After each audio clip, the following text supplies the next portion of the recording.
नमस्कार, बहुत बहुत स्वागत आपका स्पॉटलाइट में। मैं हूं आपके साथ पारुल। आज हम बात करेंगे मशहूर शायर मुनव्वर राणा के उस शेर की जिसने उत्तर प्रदेश की सियासत में हलचल मचा दी है। दरअसल योगी आदित्यनाथ और भाजपा की हमेशा आलोचना करने वाले मुनव्वर राणा ने योगी के लिए भावुक शायरी लिखी है। इसके साथ ही उन्होंने योगी और उनकी माता जी से मुलाकात की जो तस्वीर है उसे भी शेयर किया है। मुनव्वर राणा की इस शायरी ने राजनीतिक जमीन पर हलचल तेज कर दी है, क्योंकि मुनव्वर राणा ने ही विधानसभा चुनाव के दौरान खुलेआम ऐलान किया था कि अगर योगी दोबारा सीएम बने तो वो उत्तर प्रदेश छोड़ देंगे। अब हर कोई उनके शेर के अलग अलग मायने निकाल रहा है। सवाल ये कि मुनव्वर राणा में अचानक योगी आदित्यनाथ के लिए जागे इस प्रेम भाव की आखिर वजह क्या है, इसी पर चर्चा करेंगे। उससे पहले आप ये रिपोर्ट देखिए।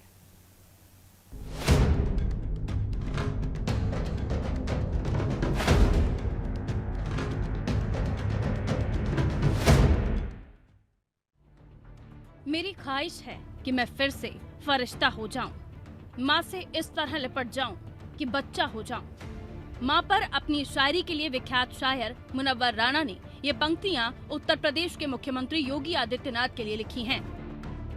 मुनव्वर राणा ने ये शेर योगी की माँ से मुलाकात पर ट्वीट किया है। इसके साथ ही सीएम योगी और उनकी माँ की तस्वीर भी शेयर की है। बता दें कि पिछले दिनों उत्तराखंड प्रवास के दौरान योगी ने अपने गांव पंचोर पहुंचकर मां से मुलाकात की थी और इसकी तस्वीर भी सोशल मीडिया पर शेयर की थी। इसी तस्वीर के साथ मुनव्वर राणा ने शायरी लिखी है, जो कि सबको हैरान कर रहा है, क्योंकि मुनव्वर राणा ने ही 2022 के विधानसभा चुनाव के दौरान योगी आदित्यनाथ के खिलाफ मोर्चा खोल रखा था और योगी के दोबारा सीएम बनने पर यूपी छोड़ने की बात कही थी। भाजपा आ गई तो मैं उत्तर प्रदेश छोड़ दूंगा। 2020 के चुनाव में भाजपा की जीत के बाद मुनव्वर राणा ने चुप्पी साध ली थी, लेकिन अब राणा में आए इस परिवर्तन ने कई कयासों को जन्म दे दिया है। हालांकि इस पर बीजेपी का कहना है कि सुबह का भूला अगर शाम को घर आ जाए तो अच्छी बात है। सुबह का भूला अगर शाम को घर पर आ जाए तो वो एक बेहतर बात है। अगर वो ऐसा कर रहे हैं और लगातार ऐसा करते हैं तो एक अच्छी बात है। एक उनका ट्वीट है, आगे वो कैसा करते हैं इस पर निर्भर करता है। लेकिन योगी जी ने की अपनी माता के प्रति जिस प्रकार की आत्मीयता उन्होंने दिखाई है वह संस्कृति का परिचायक है और लोग उसका स्वागत कर रहे हैं, विरोधी भी स्वागत कर रहे हैं। ये इस बात का प्रमाण है कि एक बहुत अच्छा कदम है और समाज इसे बेहतर के साथ स्वीकार कर रहे हैं। मुस्लिमों के हक की बात कहकर भाजपा की खुलेआम आलोचना करने वाले मुनव्वर राणा ने योगी का राज लौटने पर यूपी छोड़ने की बात कही थी, लेकिन अब मुनव्वर राणा उसी यूपी में रहकर योगी के लिए शायरी लिख रहे हैं। ऐसे में सवाल यही उठता है कि क्या मुनव्वर राणा को भी योगी अच्छे लगने लगे हैं या उनकी इन भावुक पंक्तियों में कोई और संदेश है। ब्यूरो रिपोर्ट, अनादि टीवी।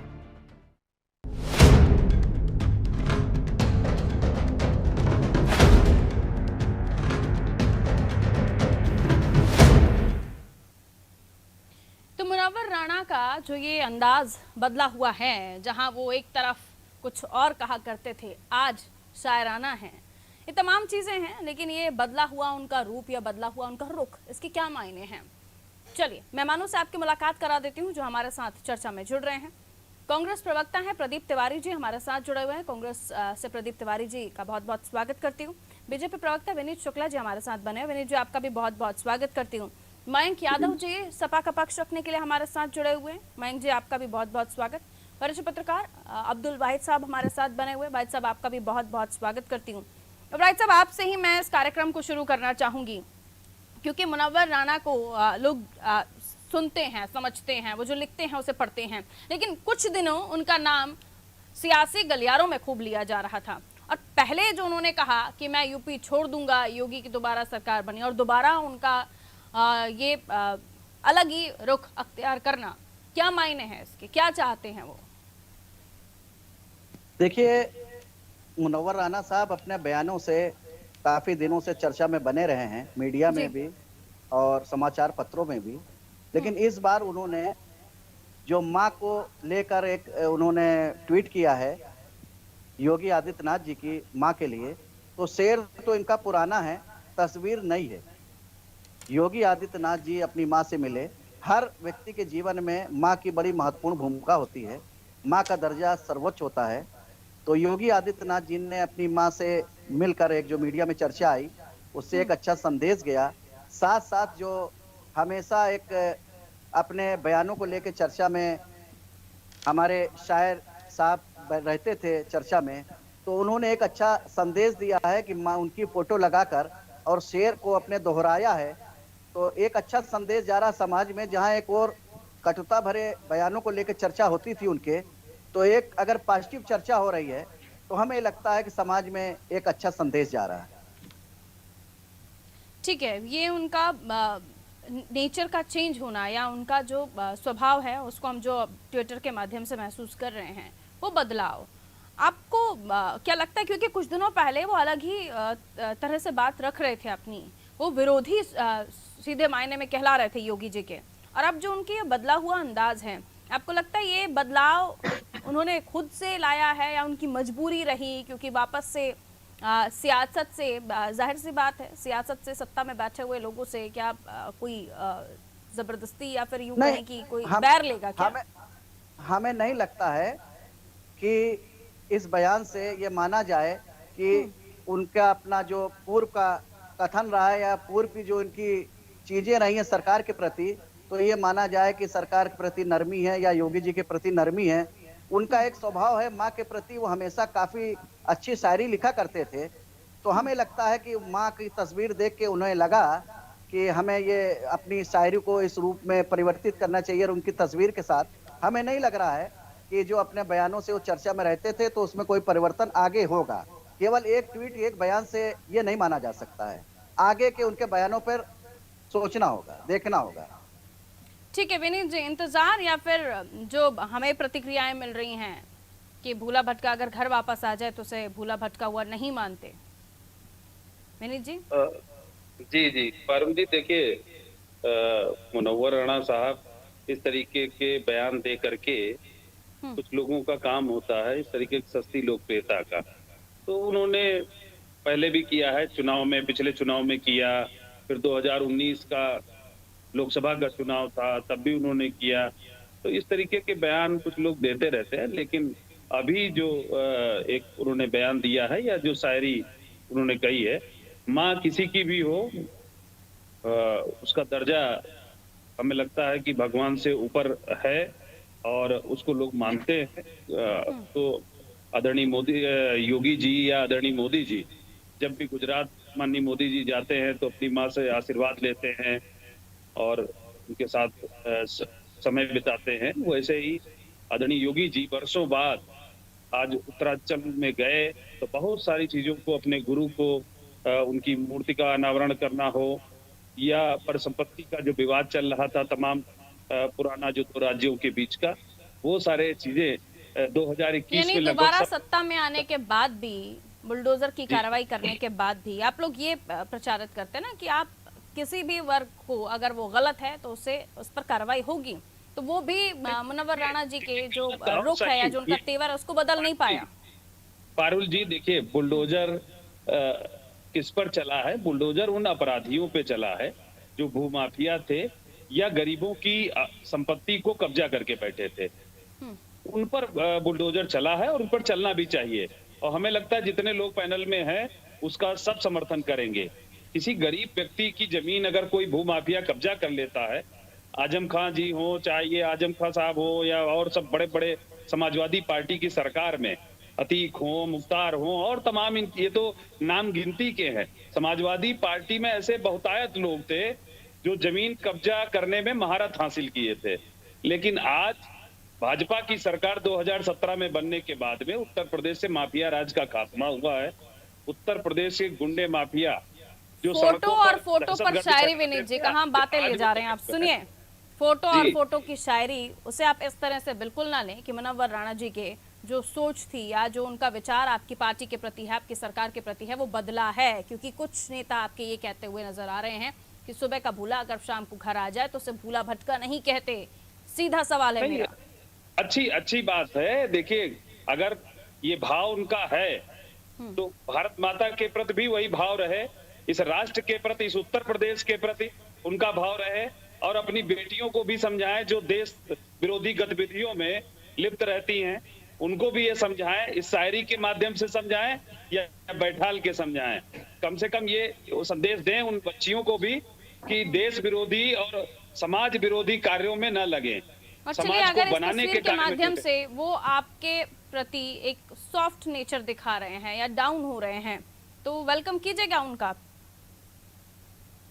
देखिए, एक शायरी से व्यक्ति जो है उसके मन में क्या है, जो व्यक्ति हर 2 मिनट पे जहर उगलता हो, समाज में वैमनस्यता पैदा करने का काम करता हो, तो हमें नहीं लगता कि बहुत ज्यादा दिन तक इनकी भाषा ऐसे ही रह पाएगी।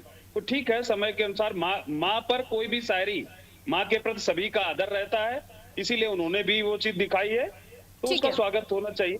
जी मयंक जी, आप कैसे लेते हैं इस तस्वीर और उस पर लिखी गई मुनव्वर राणा की वो शायरी, जो है तो पुरानी लेकिन नए अंदाज में बयां की गई है, जिसने सियासी हलचल तो मचाई है, क्योंकि समझ नहीं आ रहा कि वो वाकई योगी जी के लिए अच्छा सोचने लगे हैं, तारीफ करने लगे हैं, सरकार के प्रति उनका रुख बदला है या नहीं बदला है।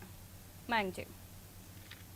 पारुल जी, माननीय मुख्यमंत्री योगी आदित्यनाथ जी अपनी माँ से मिले, तस्वीरें सामने आई, सबको अच्छा लगा, हमें भी अच्छा लगा, हर उस बेटे को अच्छा लगा जो अपनी पढ़ाई के लिए, अपने व्यापार के लिए, अपने रोजगार के लिए, नौकरी के लिए अपनी माँ से दूर है, उस हर बेटे को अच्छा लगा होगा। लेकिन माननीय मुख्यमंत्री जी को ये भी सोचना चाहिए, आपने तो माँ से मुलाकात कर ली, माँ का हाल चाल ले लिया, लेकिन उन बेटियों का हाल कौन लेगा जिनका बलात्कार आपके थानाध्यक्ष कर रहे हैं। मैं दोनों लोगों का जवाब देना चाहूंगा, आपके भी सवाल का और प्रवक्ता महोदय भारतीय जनता पार्टी उनके भी सवालों का जवाब देना चाहूंगा। चंदौली में बेटी के साथ इतना घिनौना कृत्य योगी आदित्यनाथ जी की पुलिस करती है। ललितपुर में इनका थानाध्यक्ष बेटी के 3 दिन जिस बेटी का बलात्कार 4 लोग करते हैं, वो मदद मांगने थाने पहुंचती है, उसके साथ थानाध्यक्ष योगी आदित्यनाथ जी का रेप करता है और वो घटना पूरी हो, आरोपी गिरफ्तार हो भी नहीं पाता। उसी ललितपुर के मुनव्वर राणा जी के नेचर में ये बदलाव, उनके ट्वीट में ये बदलाव, जो कभी, जैसे विनीत जी की अगर मैं बातों को दोहराऊं तो वो कह रहे हैं जो कभी जहर उगल रहे थे, आज उनकी बातों में आज वो फूल बरसा रहे हैं, ये बदलाव हुआ है। इसको कैसे देख रहे हैं आप? वो दूसरी डिबेट पे, आप कल की डिबेट पर जा रहे हैं, कल इस मैटर पे मैं चर्चा कर चुकी हूँ। मैं भी उसी मैं जवाब दे रहा हूँ आपकी बात को, विनीत जी की बात का, कि भाई ये भी तो चर्चा तो इस बात पर भी होनी चाहिए ना, बेटियों के साथ जो घिनौने कृत्य हो रहे हैं योगी आदित्यनाथ जी की सरकार में। अरे उस पे कार्रवाई हो रही है भैया, उस पे कार्रवाई हो रही है, जो जिस डिबेट पे बुलाया गया है आप उस पे यादव जी, मैं कल इस पर चर्चा कर चुकी हूँ, हमारे पास सफिशिएंट टाइम नहीं होता, लिमिटेड टाइम है, उस पर आप अपनी टिप्पणी कीजिए जल्दी से। कल मैं चर्चा कर चुकी हूँ। समाजवादी पार्टी इसी भ्रम में रहती है ना। मुनव्वर राणा जी, आप लोग तो अपनी अच्छाइयों का बखान न करें, रेप के तो इतने मामले आपके उत्तर प्रदेश में हो रहे हैं, आप उस चीज पर मेरी चर्चा अभी उस मुनव्वर राणा जी पर मैं बता दूं, मुद्दे पर नहीं है। ट्वीट किया मयंक जी, वो ट्वीट क्या मुनव्वर राणा जी बदल गए हैं? वो उनका जो नेचर है, स्वभाव है, सरकार के प्रति झुके हैं वो? मैं सीधा सवाल पूछ रही हूँ आपसे। राणा जी का किसी माँ के प्रति उनका ट्वीट, वो बदल गए हैं या नहीं बदल गए, ये तो उनका व्यक्तिगत नेचर है, लेकिन दुनिया समाज के प्रति उन्होंने बताया कि माँ के प्रति लोगों के लिए क्या होना चाहिए, उन्होंने अपनी शायरी के माध्यम से और योगी आदित्यनाथ जी की उस पिक के माध्यम से दुनिया और समाज को बताने का प्रयास किया है, और इस चीज की मैं सराहना करता हूँ। वो कितना बदले हैं या नहीं बदले हैं, ये उनका व्यक्तिगत नेचर है, इसके बारे में वही बेहतर बता सकते हैं, उनके बारे में अपशब्द में बोलने वाले लोग नहीं बता सकते हैं। जो लोग बताते हैं कि वो जहर उगलते, जहर तो नरसिंहानंद भी अलीगढ़ से उगल के गए हैं, महिलाओं के प्रति कितनी अभद्र भाषा बोल के गए हैं, उस पर भी भारतीय जनता पार्टी को बोलना चाहिए।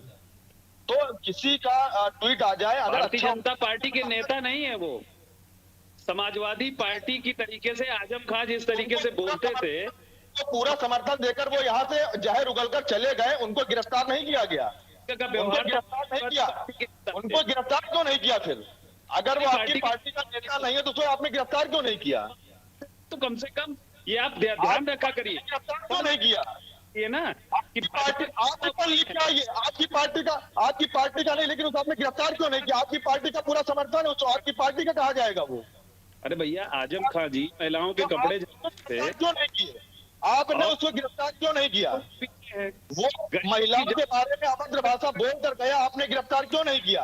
और उस पर कोई कड़ी कार्रवाई क्यों नहीं की? जो ललितपुर में जो बेटी के साथ जिसने बलात्कार किया उस पर आपने कार्रवाई क्यों नहीं की? मेहरौनी थाने में ठीक है, प्रदीप तिवारी जी को ले आती हूँ। कर पीटा, आपने उस पर कार्रवाई क्यों नहीं की? आप जवाब नहीं दे पाएंगे। अरे प्रदीप आपने तिवारी जी, क्यों नहीं किया आजम खां के ऊपर? मुनव्वर राणा के जिसने साथ क्या कांग्रेस है? मचा क्योंकि वो रखी, तो गरीबों की रुक जमीनों पर जाइए, कब्जा कर प्रदीप जी के पास जा रही हूँ सर। मुनव्वर राणा जी के ट्वीट को कांग्रेस कैसे देखती है? साथ है या नहीं? सरकार में आपके फर्जी आरोपों से कुछ होने वाला नहीं है, लेकिन जो बेटियों के साथ घिनौने आप लोग उस पर कार्रवाई नहीं करके आप लोग आरोपियों के समर्थन में आ जाते हैं। आज आप आरोपियों के समर्थन में बोल रहे हैं, उनका समर्थन कर रहे हैं आप। प्रदीप जी, कहते हैं कि उन आरोपियों की गिरफ्तारी होने जो उन पर कार्रवाई होनी चाहिए, आप उनके समर्थन में बैठे हुए हैं। आज समाजवादी पार्टी तरीके से मयंक यादव एक 70 शाहजहांपुर में गए, प्रदेश में भाजपा सरकार में बहन बेटियों की जो सुरक्षा का मुद्दा था, सबसे ज्यादा उसको हल करने में हमारी सरकार सफल रही है। आज उसी का परिणाम है कि 2022 में प्रचंड जीत मिली है और समाजवादी पार्टी को किनारे लगा दिया जनता ने, क्योंकि पता था कि ये लोग रोड पर चलते हैं तो दहशतगर्दी, गुंडागर्दी करते हैं। मैं आप बता दूं, रायबरेली में एक लड़की 6 साल से तंग आकर उसने आत्महत्या कर ली। उन्नाव में एक लड़की को उसकी नौकरी मिली, उसके अगले ही दिन वो अस्पताल की दीवार से लटकी हुई पाई गई। के घर में दलित परिवार की बेटी का शव मिलता है, लेकिन अखिलेश चुनाव में व्यस्त रहते हैं। में पुलिस वाले महिलाओं की रात भर पीटते हैं और योगी आदित्यनाथ जी वो आपकी अपनी माँ के पास जाते हैं, लोग सराहना करते हैं, लेकिन उन बेटियों के लिए कौन बोलेगा? उन बेटियों के बचाने की जिम्मेदारी किसकी है? सरकार में आप बैठे हुए हैं, उन बेटियों को बचाने की जिम्मेदारी आपकी है ना। मैं उसकी प्रदीप जी से टिप्पणी ले लेती हूँ मैं, वापस आइए। उस चीज पे भी बात होनी चाहिए ना। ठीक है, रुकिए रुकिए सर, रुकिए मयंक जी, रुकिए। प्रदीप जी, कांग्रेस इसे कैसे देखती है? जरा पहले टिप्पणी हो जाए आपकी, आवाज दीजिए। प्रदीप जी, वॉइस नहीं मिल रही है आपकी हमारे पास। देखिए आपके पास से म्यूट तो नहीं किया आपने,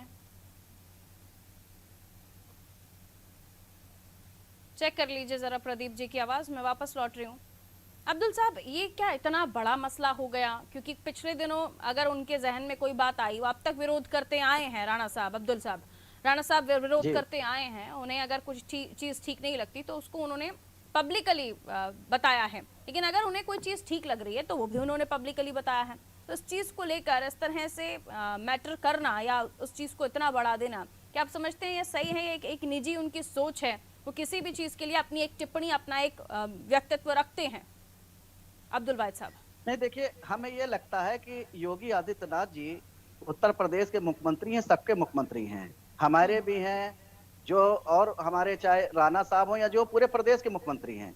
तो अगर एक मुख्यमंत्री अपनी माँ से मिलने गया और शायर को, राणा साहब को कोई चीज अच्छी लगी और उन्होंने पब्लिकली ट्वीट किया, उन्होंने अपना बयान, सरकार से कोई अगर दिक्कत थी तो भी उन्होंने अपनी बात मीडिया के सामने आकर कही थी, अखबारों के माध्यम से कही थी, तो हमें नहीं लगता है कि कोई बहुत बड़ा ये मुद्दा बनना चाहिए। हाँ, एक माँ के सम्मान में उन्होंने लिखा है, तो सरकार भी, जो प्रदेश की माएँ बहनें हैं, उनका भी सम्मान और सुरक्षित रखने के लिए सरकार को काम करना चाहिए, और कर भी रही है काम। लेकिन चूंकि प्रदेश बड़ा है और सीमित संसाधन है, तो कहीं ना कहीं दिक्कतें आती हैं। जैसा कि अभी हमारे और प्रवक्ता महोदय कह रहे थे, महिलाओं की सुरक्षा सम्मान की बात, माओं की सुरक्षा सम्मान की बात, तो सरकार को इस पे भी गंभीर होना चाहिए कि अगर एक माँ की तारीफ हो रही तो और किसी माँ को दिक्कत ना हो, तो हमारे मुख्यमंत्री जी को इस बारे में थोड़ा सा सोचना चाहिए।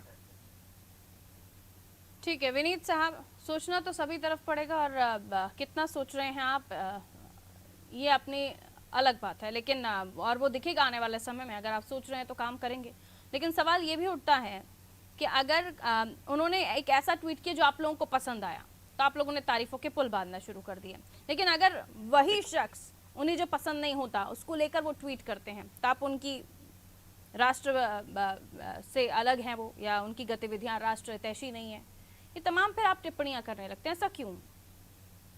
देखिए पारुल जी, हमने ये नहीं कहा कि वो राष्ट्र विरोधी, या जब वो बयान, जब उनकी बेटी सीए को लेकर के धरना प्रदर्शन कर रही थी और उसमें समाजवादी पार्टी के मुखिया की बच्चियां, जिनको पता भी नहीं है सीए क्या होता है, और समाजवादी पार्टी के मुखिया के बच्चे उसमें शामिल हो जाते हैं मुनव्वर राणा जी की बेटी के साथ में। तो ये क्या था, इस पर ये मयंक जी क्या जवाब देंगे। लेकिन हमने कहा कि हमारी सरकार है, उत्तर प्रदेश की 24 करोड़ जनता की जिम्मेदारी, चाहे जो भी हो, चाहे वो बहन बेटियों की सुरक्षा की बात हो, महिलाओं की हो, माँ की बात हो। ठीक है। देखिए, माँ को सम्मान देना ये सभी के लिए है। ये चाहे पैनल में बैठे, चाहे वो मयंक जी हो, चाहे कांग्रेस के मित्र हो या हमारे पत्रकार महोदय हो, सभी लोग इसको प्रदीप सराहना जी। करते हैं, इस तस्वीर की सराहना करते हैं। लेकिन अगर कोई गलत, समाज के हित में अगर गलत गतिविधियों में पाया जाएगा तो उसको भी कहा जाएगा। ठीक है मयंक और जी, यही छोटी सी टिप्पणी मुनव्वर आपकी। राणा के लिए बोला गया। मयंक जी, छोटी सी टिप्पणी कीजिए। मैं विनीत जी से कहना चाहूंगा, मीठा मीठा गप गप, कड़वा कड़वा थू थू। माननीय मुख्यमंत्री जी अपनी मां से मिले, हमको अच्छा लगा, समाज को अच्छा लगा, मुनव्वर राणा साहब को अच्छा लगा। उन्होंने मुख्यमंत्री जी की तस्वीर और अपनी शायरी के सहारे उसकी सराहना की। लेकिन आप यहाँ लांछन लगाने बैठे हुए, तो लांछन लगाने से पहले आप खुद को देख लीजिए कि आपका अपना कुछ कितने आप लोग एक शायर को सियासी बना दिया, उनका एक ट्वीट क्या आया, शायरी नहीं सियासी जुमला ले लिया। बहुत बहुत शुक्रिया आप सभी का हमारे साथ चर्चा में जुड़ने के लिए। तो उत्तर प्रदेश की सियासत में एक ट्वीट ने सियासी हलचल मचा दी, क्योंकि मुनव्वर राणा ये वही शख्स हैं जिन्होंने पिछले दिनों खूब विरोध किया था सरकार के तमाम फैसलों का लेकर। लेकिन अब उनका जो ट्वीट आया है, योगी जी अपनी माता जी से मिले, उनकी तस्वीर शेयर करते हुए एक बहुत ही कह सकते हैं कि एक ऐसा शेर उन्होंने लिखा जो दिल के बहुत करीब, लेकिन है तो पुराना पर नए अंदाज में। अब इसको अलग अलग तरह से अलग अलग टिप्पणियां करके लिया जा रहा है। आप इसे कैसे देखते हैं सब बताइएगा। फिलहाल बहुत शुक्रिया आप सभी दर्शकों को हमारे साथ जुड़ने के लिए और तमाम मेहमानों का जो हमारे साथ जुड़े। दीजिए इजाजत, नमस्कार।